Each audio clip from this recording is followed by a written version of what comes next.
Racist cops arrest elderly black man. One call to the Supreme Court changes everything. They thought they could do anything to him just because he was old, alone, and black. They never expected a single phone call to unravel their entire operation.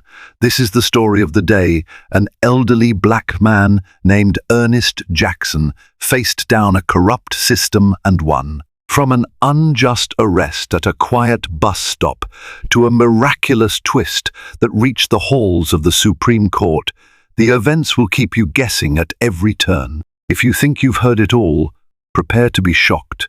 This is more than a fight for one man's freedom, it's a fight for justice itself. Ernest Jackson had lived in the same modest bungalow on the outskirts of Montgomery, Alabama, for over 40 years. At 72, he was a local fixture, kind, mild-mannered, the sort of neighbor who watered your plants when you were out of town and offered a ride to anyone who needed one. He had worked for decades as a city bus driver, only retiring when his knees finally gave out. In his twilight years, he found pleasure in the smallest joys, morning coffee on the porch, feeding the birds, and visiting his late wife's grave on weekends. He never bothered anyone. Yet, in a single day, the weight of an entire corrupt system came crashing down on him. It all began when two local cops, Officers Dean Hastings and Victor Reynolds, spotted Ernest at a rundown bus stop on the west side of the city. He was waiting to see an old friend who had asked for help getting home from the hospital. Ernest's cane leaned against the bench as he read a book, The Fire Next Time, by James Baldwin. Montgomery had changed in the past few years. There were whispers in the African American community about discriminatory policing, increased harassment, and suspicious arrests. People complained about Officer Hastings in particular, who had a history of using aggressive tactics. There had been rumors that Hastings relished pulling over black drivers for minor infractions, like a broken taillight or an expired registration, just to flex his authority. His partner, Reynolds, always backed him up, even when the charges were flimsy. On this fateful day, Hastings and Reynolds cruised slowly by the bus stop, scanning for suspicious behavior. In their warped view, an elderly black man reading a provocative James Baldwin essay seemed enough reason to investigate.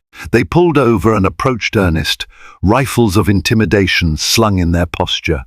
"Afternoon," Ernest said politely, lifting his gaze from the pages. Hastings ignored the greeting. "We got a call about some loitering and suspicious activity around this bus stop," he lied. "Mind telling us what you're doing here?" Ernest took a moment to gather himself. The question seemed absurd. "I'm waiting on a friend who was discharged from the hospital. She'll be here any minute." Reynolds eyed the weathered cane. "Is that your cane?" he asked, his tone implying it might be stolen contraband. "Yes, old knee injuries from driving buses all my life." Hastings squinted at Ernest's face, as if searching for any sign of guilt. "Mind showing us some ID?"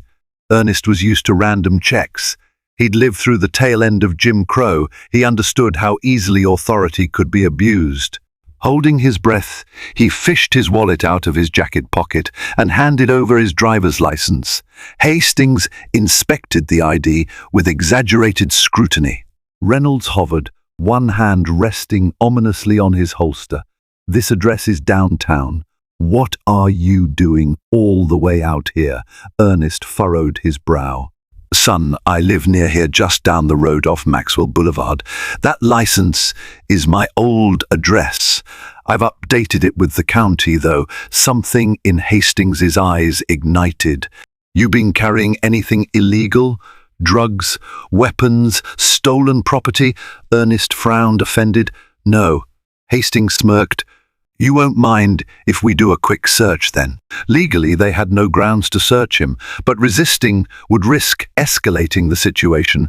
Ernest weighed his options. He was alone, no witnesses but a silent street. So he nodded, hoping compliance would diffuse the tension. A humiliating pat-down followed. Hastings and Reynolds rummaged through Ernest's pockets, wallet, and even the small cloth bag containing his tattered copy of James Baldwin's works. Nothing. "Why are you reading this radical stuff, huh?" Hastings asked, tapping the cover. Ernest, finally ruffled, said quietly, "James Baldwin is a celebrated American writer, and I enjoy reading." Hastings' lip curled. "You read nonsense. You'll do nonsense." He jerked his head at Reynolds. "Put him in cuffs." "What for?" Ernest exclaimed, stepping back with a surge of panic. Reynolds lunged and forced Ernest's arms behind his back. Ernest felt the cold steel tighten around his wrists. Loitering, resisting a search, and possible intent to distribute contraband, Hastings rattled off. It was a random heap of charges, but that didn't stop them from hooking him. Ernest tried to keep his balance, but his knee buckled. Hastings made no effort to steady him. Instead, Reynolds yanked him upright, ignoring his pained groan. In that moment, it was clear they had no intention of letting him walk away with just a warning. Before Ernest could protest further, his phone rang from inside his jacket pocket. It was probably his friend from the hospital. Confused about his whereabouts, Hastings snatched the phone. "Who's calling you?" he demanded, scanning the screen. Ernest's dignity flared. "That's none of your business." Furious at the backtalk, Hastings forcibly marched Ernest to the squad car. "We're taking you in. Let's see how your radical authors help you behind bars," he spat. All Ernest could do was pray that anyone would notice what was happening. But in that deserted neighborhood, the only eyes on him were those of two officers who despised him for reasons he couldn't fathom. At the police station, Ernest was booked in a flurry of humiliating procedures: fingerprints, mug shots, a thorough search of his belongings. His cane was confiscated, leaving him to hobble painfully. He was placed in a holding cell where a flickering overhead light cast eerie shadows on the cinder block walls. Time passed excruciatingly slowly. Hours, maybe. He wasn't allowed a phone call, which was a clear violation of basic legal rights. He tried asking one of the younger officers, a rookie named Marcus Phillips, about his phone call. The young man looked conflicted but shook his head. "I'm sorry," he whispered. "Sergeant Hastings said you're a special case." "A special case?" Did that mean they planned to keep him there without legal counsel? Ernest's heart pounded. He had never been arrested in his entire life. The mere thought that someone believed he had committed a crime was nauseating, yet the real horror struck hours later when Hastings showed up at the cell door, a smug grin plastered across his face. He extended a typed statement through the bars. "Sign this. It says you were planning to distribute narcotics on the corner of Pine Street and West Boulevard. Plead guilty, and maybe we can avoid a lengthy trial." Ernest felt tears burn at the corner of his eyes, though he refused to let them fall. "I will not sign a false confession," he stated firmly. "I have done nothing wrong." Hastings's grin only widened, twisting into something malevolent. "Suit yourself." He slid the paper back into a folder. "Let's see how you enjoy rotting in here." Reynolds appeared behind Hastings and gave Ernest a condescending salute. "He's all yours, Sarge," he said, as if addressing a warden at a prison. Then they both left with casual laughter echoing in the corridor. Anger, fear, and disbelief fought for dominance in Ernest's mind. How could this be happening in modern-day Montgomery? He knew racism was alive and well, but this felt like a dark era from the 1960s. After everything the city had gone through, from the Montgomery bus boycott to the civil rights movement, this was a cruel reminder that justice was still elusive for many Black Americans. That night, Ernest tried to sleep on the cold metal bench of the cell. His arthritic knee flared up, and without his cane, the pain was constant. He closed his eyes, praying for a miracle. Across town, Simone Jackson Ernest's 30-year-old granddaughter was used to her grandfather's punctuality.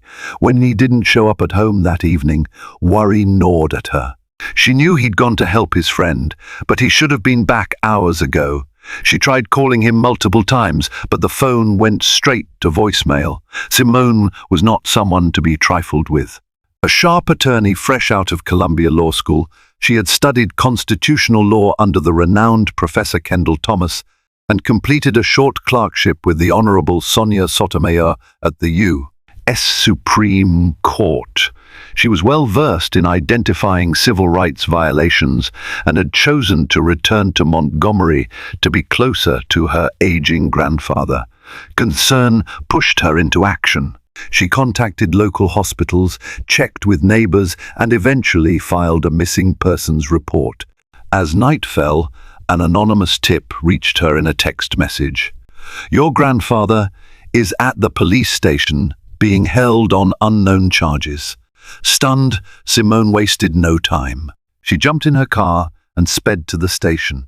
At the front desk, she demanded to see her grandfather, only to be stonewalled by the officer on duty, who told her visiting hours were over. She pressed her business card against the plexiglass partition. "I am his attorney. You are required by law to grant me access. I know my rights." The officer glared but eventually relented. Simone was led down a dim hallway to the holding cells, where she found Ernest sitting on the bench, shoulders slumped, face filled with a mixture of relief and exhaustion at her arrival.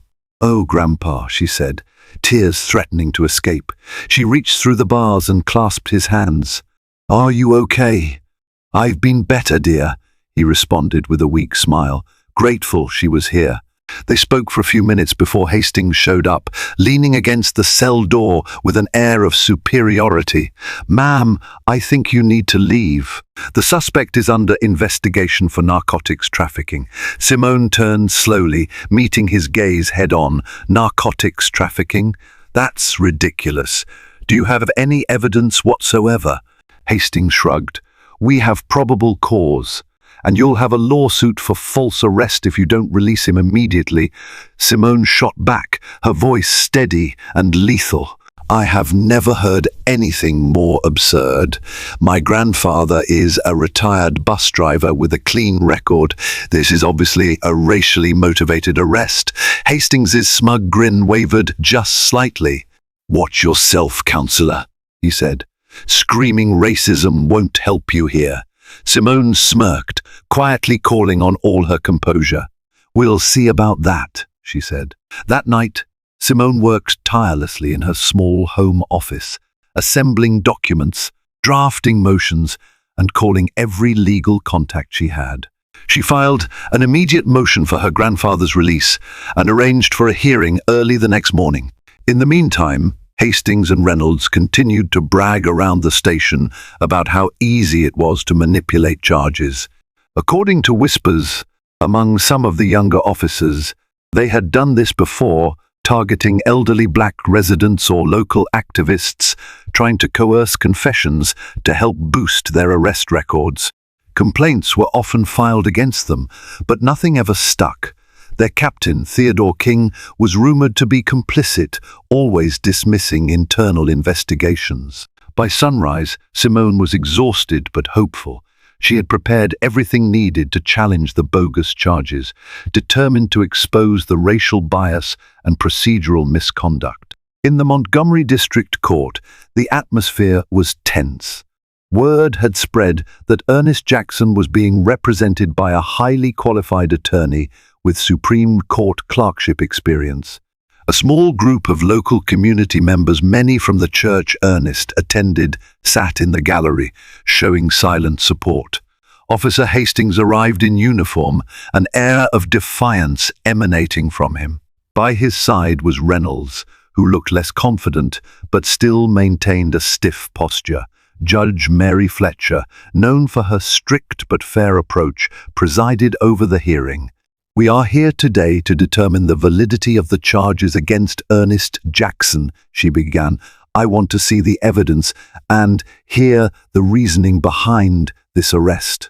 Hastings took the stand first, spinning a tale of how he and Reynolds had observed Ernest engaging in what appeared to be a narcotics exchange. He fabricated that Ernest tried to flee, thereby giving them probable cause for an arrest.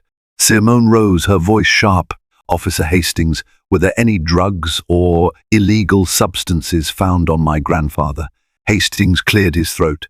"No, we had reason to believe he'd disposed of them." Simone's eyebrow arched. "Disposed them where? Exactly. Did you search the bus stop or the immediate area?"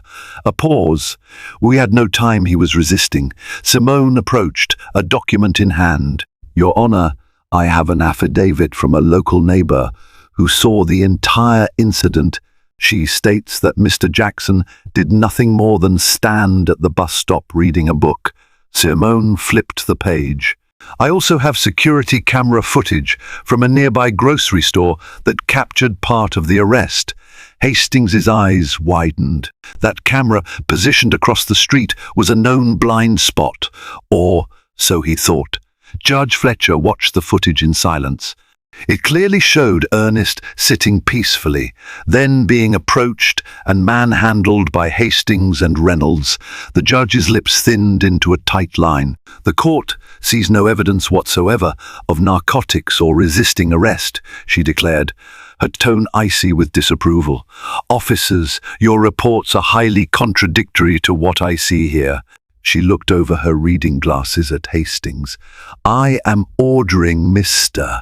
Jackson's immediate release on the grounds of insufficient evidence, and I am recommending that Internal Affairs open an investigation into your conduct." The gallery erupted into hushed cheers. Ernest closed his eyes in relief. Simone squeezed his hand. They had won a major victory, but it wasn't over yet. As soon as the hearing ended, Hastings turned to Simone with an unrepentant sneer. "This isn't finished," he said under his breath. "We have friends in high places." Simone didn't dignify the threat with a response. Instead, she guided her grandfather out of the courtroom, determined to keep him safe. Over the next week, friction soared.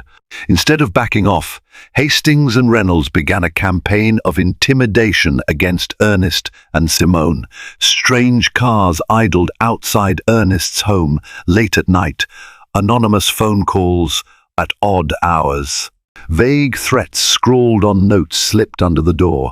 The message was clear: stop fighting or there will be consequences. Simone documented every incident. She even considered contacting the FBI, but local channels told her to be patient while the internal investigation played out.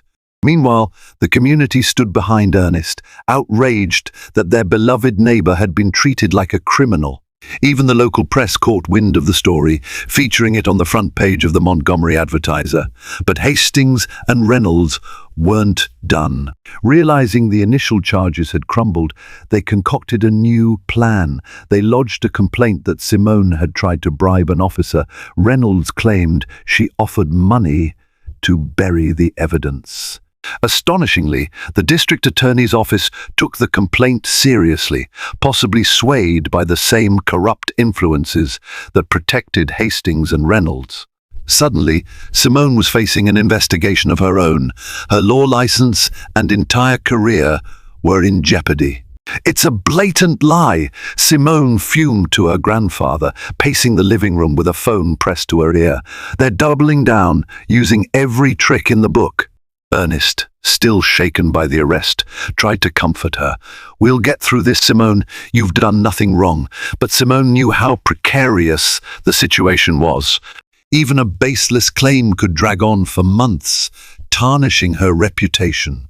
She made some urgent calls to her law school mentors, who connected her with civil rights organizations, including the American Civil Liberties Union, ACLU. In the midst of mounting pressure, Simone did the unthinkable. She placed a call to a former colleague who now served as a clerk for Justice Sonia Sotomayor.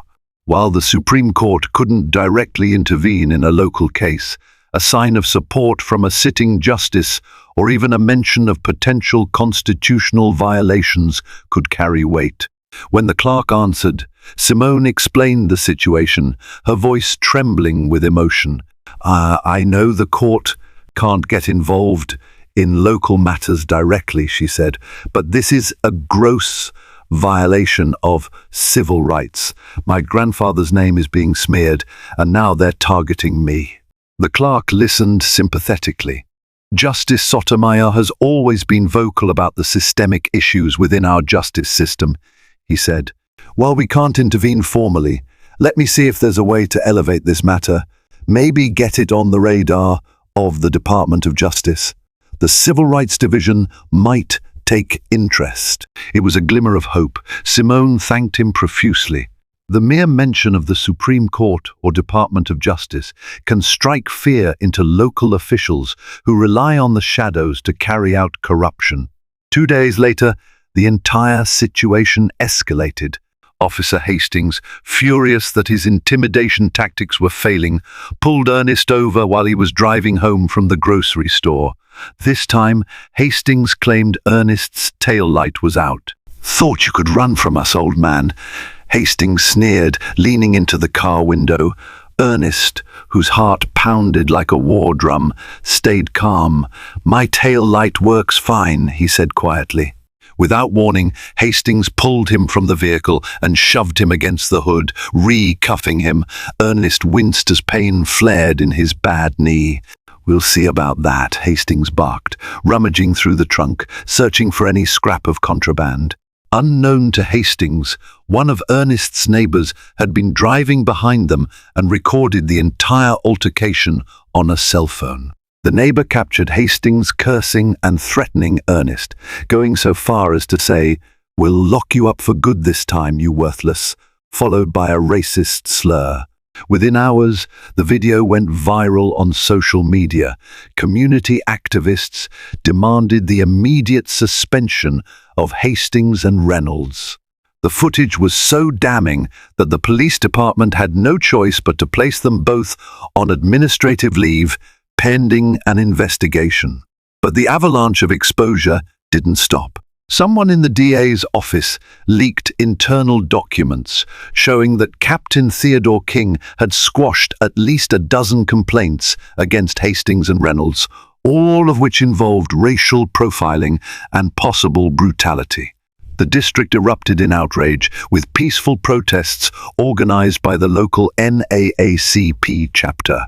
Signs reading "Justice for Ernest Jackson" and "End Police Corruption" appeared everywhere. Just when it seemed the department might attempt a hasty cover-up, a letter arrived at the mayor's office, CC'd to the police chief from the Civil Rights Division of the Department of Justice. It referenced the viral video and the numerous citizen complaints, stating that the DOJ had opened a preliminary inquiry into potential civil rights violations within the Montgomery Police Department. That was the tipping point. The mayor, concerned about federal oversight and the city's reputation, took decisive action. Captain King was suspended pending a full investigation, and Hastings and Reynolds were arrested on charges of misconduct and false imprisonment. The community reaction was electrifying. Crowds gathered at City Hall, some singing old freedom songs, others chanting for deeper reforms. Local news stations reported around the clock, and national media outlets picked up the story. Elderly black man's arrest sparks DOJ probe into systemic racism. In the midst of the chaos, Ernest and Simone found a moment of respite. Journalists camped outside their home, eager for interviews, but Simone only offered a brief statement, emphasizing the need for systemic reform, not just individual prosecutions. The hammer of karma didn't just fall on Hastings and Reynolds. Evidence surfaced that they had fabricated numerous police reports to inflate their arrest records. People wrongfully convicted or coerced into plea deals now had grounds to appeal their cases. Lawsuits began stacking up. Captain King faced charges of obstruction of justice for concealing internal affairs complaints. When asked by a local reporter for comment, he stammered out that he had simply been trying to protect good officers. His words rang hollow in the face of mounting evidence. One of the biggest shocks came when the DA's office admitted under pressure that they had turned a blind eye to multiple red flags against Hastings and Reynolds, effectively colluding in discriminatory policing. A wave of resignations and terminations followed. The entire city reeled from the revelations, but there was a sense of relief that, finally, the truth was out in the open. In the aftermath, Ernest Jackson filed a civil rights lawsuit with the help of Simone, the ACLU, and other attorneys eager to stand up for justice. The suit wasn't about money, it was about holding a broken system accountable. Simone, meanwhile, was cleared of the bogus bribery allegations. The investigators found no evidence to support Reynolds's claims, just another fabrication meant to silence her. Far from damaging her career, the ordeal catapulted her into the spotlight as a fierce defender of civil rights. She was even approached by non-profits offering her leadership roles. When the day finally came for Hastings and Reynolds to face trial, the courthouse was packed. They appeared disheveled, no longer the untouchable enforcers they had once been. A jury, diverse and clearly moved by the evidence, found them guilty on multiple counts: false imprisonment, official misconduct, and assault. Judge Fletcher handed down sentences that were uncharacteristically harsh, aiming to send a message that the judicial system would not tolerate racist and corrupt policing. Captain King was not spared. He was indicted on federal charges related to obstruction of justice. As more testimonies surfaced, it became glaringly obvious that a culture of intimidation and deception had flourished under his watch. His eventual conviction spelled the end of a reign that had terrorized countless black residents of Montgomery. 1 year later, the city was in the midst of a slow but meaningful transformation. A new police chief, someone known for community outreach, and a zero-tolerance policy toward misconduct was appointed.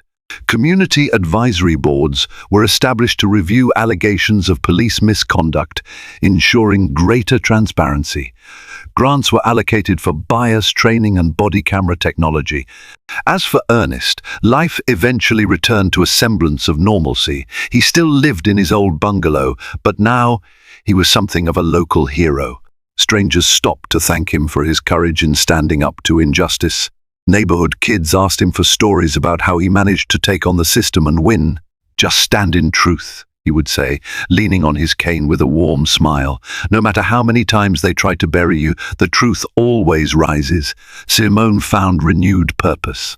She turned down high-paying jobs at corporate firms to focus on civil rights litigation, dedicating her career to protecting people like her grandfather. She even opened a small legal clinic in Montgomery, offering affordable or pro bono services to residents facing unjust treatment. Behind the scenes, the Supreme Court clerk she'd contacted kept tabs on the case, quietly updating Justice Sotomayor. Though it never went to the highest court, the resonance of that one phone call had been enough to tip the scales. The moral authority invoked by the mere mention of the Supreme Court had rattled complacent local officials. The city's scars were still visible. Decades of racism and corruption couldn't be undone overnight. But for the first time in years, there was genuine hope in Montgomery. And it all started with one elderly black man who refused to sign a false confession, a granddaughter who wouldn't back down, and a single phone call that spurred a wave of justice. If you made it this far, you've witnessed an incredible journey of truth rising above corruption. Ernest Jackson's story reminds us that even in the darkest corners of a broken system, justice can still prevail if the right people fight for it and refuse to give in. It's a testament to the power of courage, community, and a steadfast belief in doing what's right. So if this story moved you, stirred your emotions, or inspired you, please take a moment to like, share, and subscribe to this channel. By doing so, you help shine a brighter light on stories that matter, stories of everyday heroes standing up for dignity and justice. Let's continue to speak out, expose injustice, and support those on the front lines of change. Together, we can create a future where no one is left to face such battles alone.